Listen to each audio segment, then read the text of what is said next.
Bonjour, aujourd'hui je vous retrouve pour vous présenter les achats que j'ai fait donc chez Nose et chez Cultura. Donc chez Nose ça a été très rapide.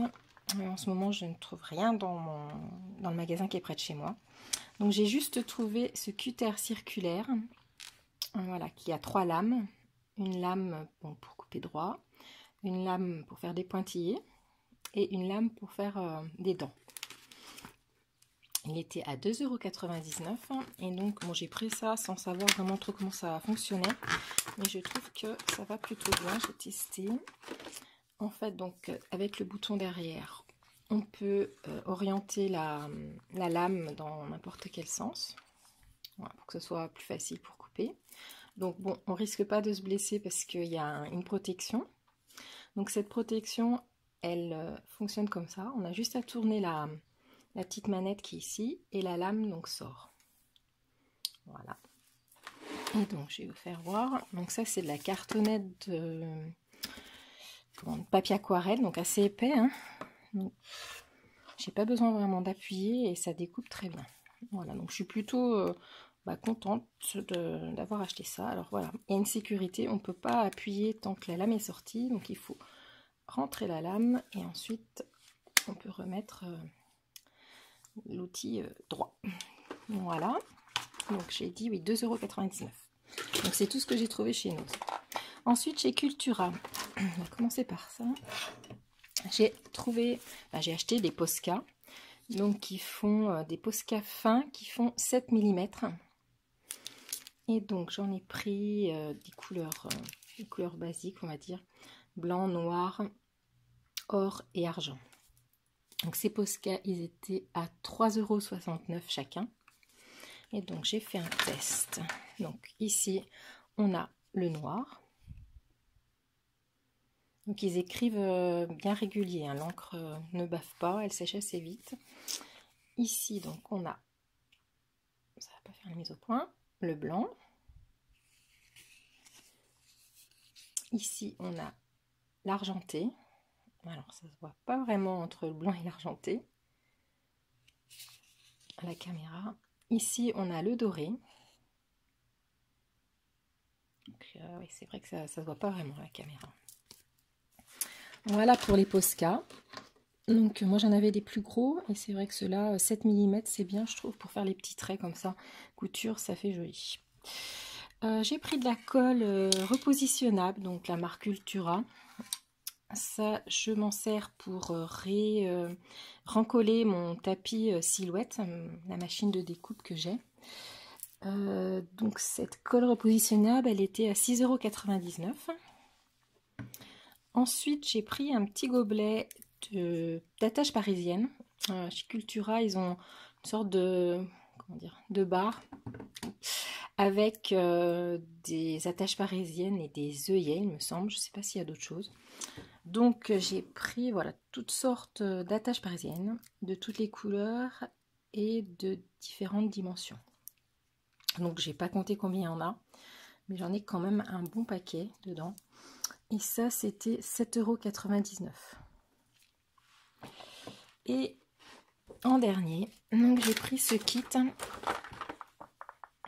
Voilà, ça s'appelle comme ça. Kit d'outils donc d'Artemio. Derrière vous avez toutes les explications. Et je vais vous faire voir ce qu'il y a dedans. Donc c'est dans une boîte en métal. Donc je pense que je vais mettre les outils dedans. En fait c'est assez pratique. Ça fait comme une petite boîte, voilà, qu'on referme. Donc dedans on a un réglet de 15 cm en métal avec du liège dessous de coller. Ça, je pense que c'est pour découper, je pense que ça doit bien aller. On a un petit carré de tapis de découpe justement, donc qui fait, si je prends les centimètres ça va mieux, 10 cm sur 10 cm. On a un petit outil comme ça, alors je ne sais plus comment ça s'appelle, en embossage je crois, pour faire les traits ou des traits, oui. Donc moi j'en avais déjà un, sauf que c'était un bourgeois, c'était pour faire les dots avec le vernis. Donc je vais le remettre à sa place, on va dire, dans ma trousse de vernis. Donc ici, vous avez un gros embout. Donc par rapport à celui de Bourjois, il est un petit peu plus petit.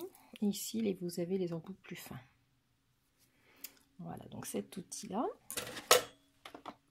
On a une petite pince comme ça, qui est assez pratique. Enfin, je trouve, j'en avais pas. C'est une pince donc qu'on doit...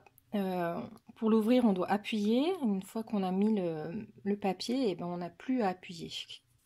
C'est pas comme une pince où on doit tout le temps maintenir appuyé pour pouvoir serrer le papier. Je trouve que ça, c'est quand même plus pratique. Voilà.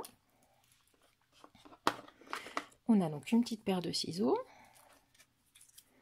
qui doit couper. Oui. Voilà. On a... Alors j'ai perdu... Ah, voilà. On a un petit outil, donc un poinçon pour faire des petits trous. Donc en fer. On a un marteau, donc avec un manche en bois, une partie donc arrondie et une partie plate. Et on a un petit outil. Donc moi j'ai une croppedaille, j'ai acheté une croppedaille pour mettre les œillets. Mais c'est vrai que quand on a une page, enfin un œillet à mettre au milieu d'une page par exemple, ou plus loin que la croppedaille peut aller, et ben on ne peut pas. Donc cet outil-là, il a 3 embouts. Donc on les dévisse et on les remet, on met celui qu'on a besoin. Je vais y arriver. Donc ça c'est pour faire les trous. Et ça c'est pour mettre donc les œillets. Donc il y a un petit embout pour les petits œillets et un plus gros embout pour les plus gros œillets. Je vais voir, je vais vous faire bouger un petit peu. Je vais faire un trou donc sur le papier avec le marteau. Attention. Bon, j'ai passé. Voilà. Donc ça fait bien le trou propre. Voilà. Voilà mes achats donc que j'ai fait chez Cultura et le petit cutter chez Nose. J'espère que ça aura pu vous être utile et vous donner des idées d'achat. Voilà, à bientôt, au revoir.